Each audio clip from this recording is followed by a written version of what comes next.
จักกว่าสิสมน้ำหน้าได้ว่าสิจังไดดีพี่น้องเอ้ยหมอน้อยๆนี่โอ้มันเก่งวีซ่ามาแต่ไสเด้พี่น้องแอบอ้างว่าเป็นทหารตัวว่าตัวเองเป็นทหารพี่น้องเอ้ยหาขี่รถเลาะผู้นั้นผู้นี้โอ้สุดท้ายมีพลเมืองดีอายเพิ่นจับใบพี่น้องเอ้ยพลเมืองดีเพิ่นจับใบสุดท้ายก็โมบจูบปูบพี่น้องถามบ่ออกสอบบ่เขาละห่วยมีวิรุธเนาะอายเพิ่นก็จัดการโลดแหละพลเมืองดีโอ้ยขอชมเชยเพิ่นดีพี่น้องเอ้ยสุดท้ายเหตุการณ์สิเป็นจังไดนั่นสิจบลงแบบใดทุกคนไปเบิ่งกันพี่น้องเอ้ยบ่เห็นแต่ก็โอ้สะใจดีโอ้อายเพิ่นเฮ็ดคักดีพี่น้องนี่ทับปั๊มลงโดดโอ้ปืนปลอมสู้เขาโอ้สงสัยอายแล้วนี่เป็นนักมวยเด้อพี่น้องเด้อบ้านนึงจริงเป็นนักมวยเป็นผู้สอนเราในเพจเพิ่นเห็นแต่ลงมวยลงนี่นะนี่มันเอาปืนปลอมพุ่งสุดยอดนี่เก่งหายเราโอ้วิซ่าเรา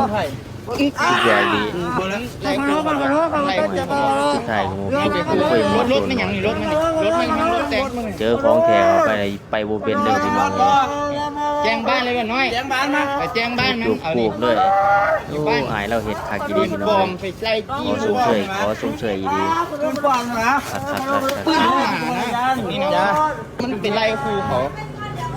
เอิ้นกองหลอดบ้านได้จังว่าหาตัวผู้นั้นตัวผู้นี้บ่ตัวเองเป็นทหารมันอะไรปืนเป็นไรครูยิงเขาน่ะปืนยังนี่ปืนปลอม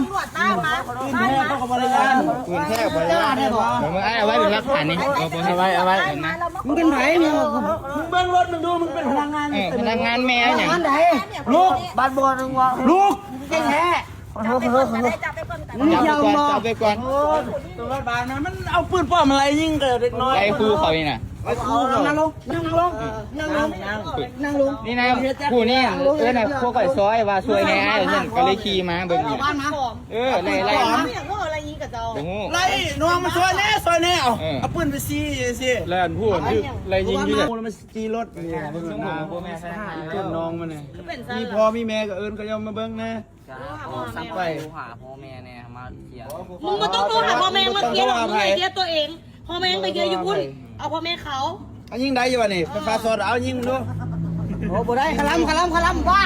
ไฟฟ้ายังมีใครอยู่เอาอย่าสู้มาต่ออยู่ว่าจะสู้คุณใจเอาอย่าสู้มาต่อด้วยมึงต่อได้ป่ะมันยิงกูบ้าสายไฟกันเลยเนาะแม่กูสั่นเบิ้ลเดิมแม่เอายิงกูดูแม่มือแล้วปล่อยแล้วก็ไปศึกษาอุปโภคเช่ากันไปขึ้นรถไปโทรศัพท์